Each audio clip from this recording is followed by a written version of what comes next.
Welcome to the bold analysis, ladies and gentlemen.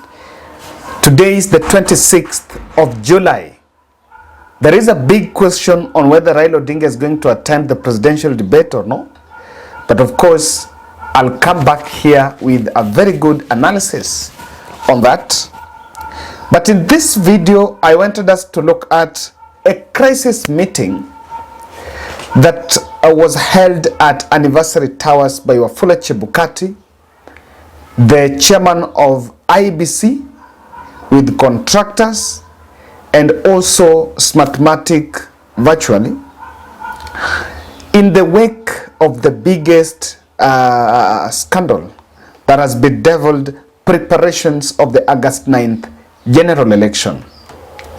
And yesterday night, on Monday night, after explosive weekend and counterattacks from DCI, the National Police Service, and the Commission, Wafula Chebukati came out to clear the air. What has been so suspicious is, why did it take them that long to respond? But of course, at the end of the day, they have responded. I want to agree with this suggestion that has been suggested to the chairman, or rather the commission, that they should at least spare 15 minutes a day in the next remaining days to the general election to be briefing the Kenyan public on what exactly is happening, so that there should be no room for propaganda and misleading information. While they are struggling to prove their credibility and boost the confidence of their staff, even at the commission, that can only be done by gaining, or rather winning, the trust of the Kenyan voter. Because if this is a product, then a company must always work hard to make sure that the customer is satisfied. The customer here is the Kenyan voter, not actually the politician. But of course, because we have a representative democracy, the leader seems to be saying what the Kenyan voter need to think about. I read that press briefing and it was released last night. Why the midnight? According to information coming out, is that the commission was started having a meeting midday, yesterday, midday, all the way to the midnight, and trying to come up with maybe how they were going to handle the situation.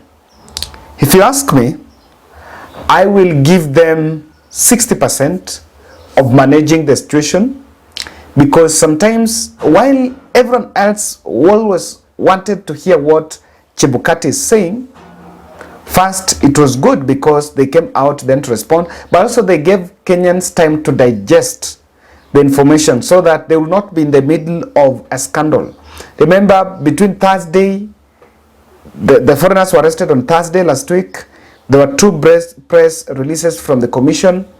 Then by Thursday, I think that was by Saturday morning, there was a big newspaper headline on the gadgets that had these guys had been arrested with. Then on Sunday evening, there was also another raid at a transnational plaza in town. And if IEBC was responding, then they would have found it very difficult, because they would be responding to everything, and that would have escalated the situation. That notwithstanding, or that withstanding, I want us to look at this information on, let's look at what they have said, the tone of that press briefing. We'll try to point out some gaps and look at it. They came out in full defense of Smatmatic company in the wake of the casual deals that put Smatmatic company on the limelight.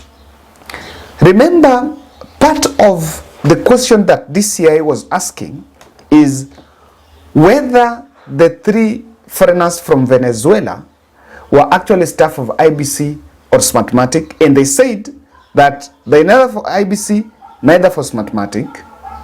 And because the issue is about the stickers, or rather election materials, and the way they were handled, the big question is the relationship between, or rather the working relationship, how casual is the working relationship between Smatmatic and the IEBC? And remember, there have been a lot of stories that have come out told around that Smatmatic. And in that press briefing, I think the first page, I have it here, I was reading it. The first page of the press briefing, Wafula Chebukati is speaking about the profile of Smatmatic, the areas they've worked, the elections that they have managed, and what is the terms of engagement between Smatmatic company and the IEBC. And of course, you will then ask yourself, was this issue only about Smatmatic? You can get the answer there. Now, according to Wafula Chebukati, because let's get also to tell Kenyans what they are saying. According to the Chebukati, the stickers were printed and were to be used in labeling of KIMS kits and to be loaded. The KIMS kit are to be loaded with the transmission chips and SD cards carrying the voters database. So let's just break it down. In the last general election, there were 41,000 KIMS kits. And because of the additional polling centers, now we are dealing with 46,000, plus the other 14,000 extra KIMS kits that were supposed to be deployed to different wards in the country. There were almost 56,000 KIMS kits in this country. Now, these 56,000 KIMS kits, while 14,000 are new because they've been brought in this election, 41,000 were the ones that were used. And the 41,000, some of them were faulty. So Smatmatic company is in contact, or rather is having an agent in this country known as the Seamless Limited. And they're supposed to help. They were supposed to offer technical support. And I want us to underline the word technical support on deployment of these KIMS kits, because before they are deployed, they're supposed to be labeled, they're supposed to load the transmission chips and also the voters card, SD cards with the voters database. So we have, according to Wafula Chebukati, the intermediary between Seamless and IEBC is perhaps that Seamless, and of course he has not come out to explain that, but if you've been following the story, that is what he's referring to, is offering some technical support to it. One thing you can acknowledge is that there is existence of this Seamless, but something is still not very clear here. If the three gentlemen, like the gentleman who was arrested at GKA, was coming to offer technical support, so how about it is not, IEBC is not making a clear distinction on who printed the stickers. Is it Smatmatic or the Seamless Limited here, the agency that they're working with in Kenya? Because if it was the Seamless, then those are stickers that can be printed in River Road. They can even print in their offices and use, if that is it.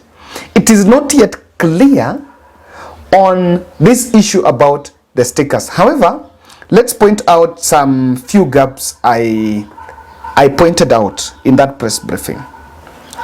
What is the supportive role of the Seamless Limited company at the KIMS kit deployment process? What is the role? Now, is the parent company, because according to what IEBC is saying that they're providing maintenance. Now, is it the current parent company that is doing the labeling, the Smatmatic or the Seamless? And what kind of support are they giving? This might be technical, but I think I am just trying to help IEBC here to give Kenyans the confidence and for the transparency, for it to for any other response to meet the transparency threshold, the trust threshold of the Kenyan voter. They need to answer this question: what is the role of the 3 foreigners in Seamless? Because they were contractors that were facilitated, their visa were processed, and the application was made by that Abdullahi Abdi Mohammed. Remember, IEBC Chairman Wafula Chebukati in person on Thursday had maintained that police were detaining officials of the commission. Now, to that extent, the political players, Kenya Kwanza, were right in their defense of the commission, because the commission had told Kenyans that the police were detaining officials of the IEBC. Now, Wafula Chebukati has not yet cleared why there was a rush to defend these people. While if IEBC had processed the visas for the 3 foreigners, they would have known. And because this was also by Mohammed Abdi, they knew even before they read that press briefing. Because of course they contacted the Seamless company. But also there is silence on who the foreigners are representing. There is silent. Are they on IEBC or Seamless? That has not been cleared. And I think that distinction is very clear. If there is something that is going to make people believe everything that Chebukati is saying, someone should tell him, people around him, watching this analysis, and you can read to Chebukati, let him make an explanation as to whether the foreigners were contractors of IEBC or Seamless. That for me is going to, because if you can analyze the press briefing, Chebukati was being bashed on his personal coming out to defend those foreigners while the investigation was going on. In the light of, that is just a sneak peek of the 2 pages press briefing, and this press briefing came after a crisis meeting. I want us to, the next phase of this analysis, I'm going to look at some observations that you can make from this. I want to humbly request you, kindly subscribe to our channel, click the notification bell, and also give us your feedback. Share our video, and I still continue reminding us of the welfare of Sarah. She's locked in Kenyatta National Hospital, diagnosed with cancer. She's one of our subscribers in this channel, and my good friend Job was just proposing something to me here. I think I read it. I just want us to look at it. He was proposing this. Good morning, Kevin. Each one of your subscribers can be able to raise, if each one of your subscribers can be able to raise 50 bob for Sarah, we can probably raise money required. Please, whip the emotions of members to come out for it. We can do it for one of our own. By the way, take that challenge. Just do a 50 shillings. We are almost 28,000 subscribers. If we can give just 50 shillings, kai, tutasaidia msichana atatoka ende apige kura. Her number is 0716 357 360. 0716 357 360. And you can also do pay bill. We have the pay bill here. I think I shall share it with you. Yes, I'm going to share it with you in our next analysis. But now you can reach out directly to her. The Kim's Kit focus that IEBC is trying to take, to me, is a smokescreen, and it is a plot to frame public perception about this whole scandal. Someone is sitting down to frame thinking, and the Kenyans, and I think they're being put in a box to believe that the whole issue is about the Kim's kit. And that is why, even if they're going to give another response, their primary response to that scandal was targeting the Kim's kit. There is something that is being hidden. There is something that is being hidden. And someone wants us to focus on the Kim's kit. While I think, as I am a communication, that's my background. And if I was at IEBC, contracted there, side of communication, I would have a holistic approach to this issue. If honestly, I don't want to shape the objective. Here, there is one subject called Kim's kit. That is what is being addressed in that press briefing. And someone is trying to divert so that Kenyans can only focus on the Kim's kit, because again, that is something that is easily manageable. And again, that is what the Kenyan voter is going to interact with on the election day. And the Kenyan voter has also seen the Kim's kit. So when you talk about the Kim's kit, they understand. But there is something that seems is not yet clear. Sadly enough, this is Kenya. We may never know the truth. Perhaps after the general election or after fallout, or after one commissioner decides to spill the beans. But I don't really agree with the Kim's kit focus. This should be given a holistic approach so that it's given wholesome. The information should not be given in retail, because you never know what the next press briefing is. If you've been following this scandal, you will realize that the commission has retreated from the initial confrontation with the government agencies. This, according to me, is a good approach, because the more Wafula Chebukati was hitting at Kinoti and the police, it is the same angle that his political defenders, Kenya Kwanza, or rather, let me also say that the more Wafula Chebukati directs attacks on confrontation with DCI Kinoti and the police, in the political space, that is also the narrative it's taking. And you know, politicians are more popular and they are more frequently in the media. They interact with the Kenyan voter more than the commission. That confrontation with DCI and the rest is hurting the public confidence on the commission. Because what IEBC should not struggle to do, and I want to agree this is a good strategy, is trying to compete for public confidence, competing for that confidence with the police and the DCI or with the government. That competition is not healthy for IEBC, because it's an independent body and there are people who now believe DCI was right, police was right, and who was right. They should actually stand their ground and speak to what they think. But the approach where I remember the tone of the press briefing on Thursday evening was IEBC was trying to discredit what the police had pointed out. And that caused the confrontation. What IEBC discredited is what William Ruto and the Kenya Kwanza team decided to go and execute in the public rallies. I don't know whether you also think Kenyans needed to know the profiles of the Venezuelans. I want to get this for the right for the last time. Kenyans need to know the profiles of the Venezuelans. Are they technical officers?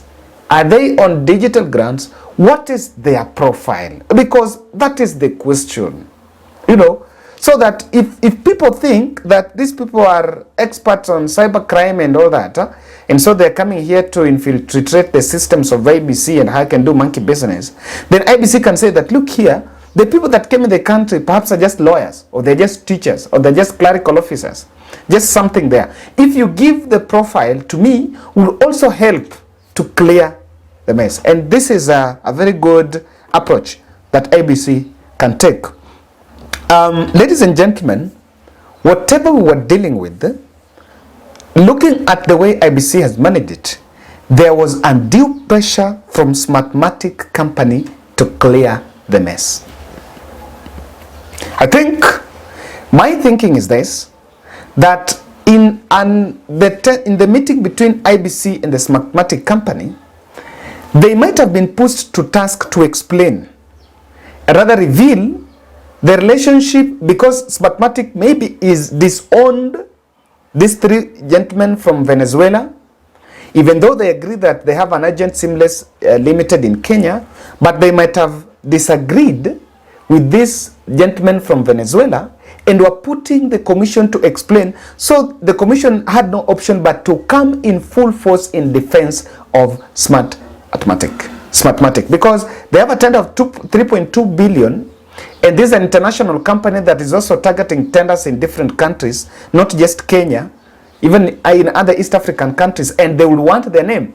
The biggest threat to them is not Kenyan election not going free and fair, because they know that will be subject to political interferences and all that, but they will want their name in the national stage to be cleared. There is a possibility that while the Seamless company, yes, is an agent of Smatmatic, but on the dealings with the three gentlemen from Venezuela, it was a parallel exercise, or rather it was on a parallel ground and nothing to do with Smatmatic. And that is why the tone of that press briefing is simply trying to tell Smatmatic that, guys, don't worry, you guys, you're safe. Ladies and gentlemen, that's my bold analysis. When I leave here, I want to go to Jericho, Fafa Jericho, so that I make an observation whether there is something going on there. When we come back, I will be doing an analysis on the presidential debate. But I want to go to Fafa Jericho first, so that I make an observation myself, so that when I come back, I shall have valid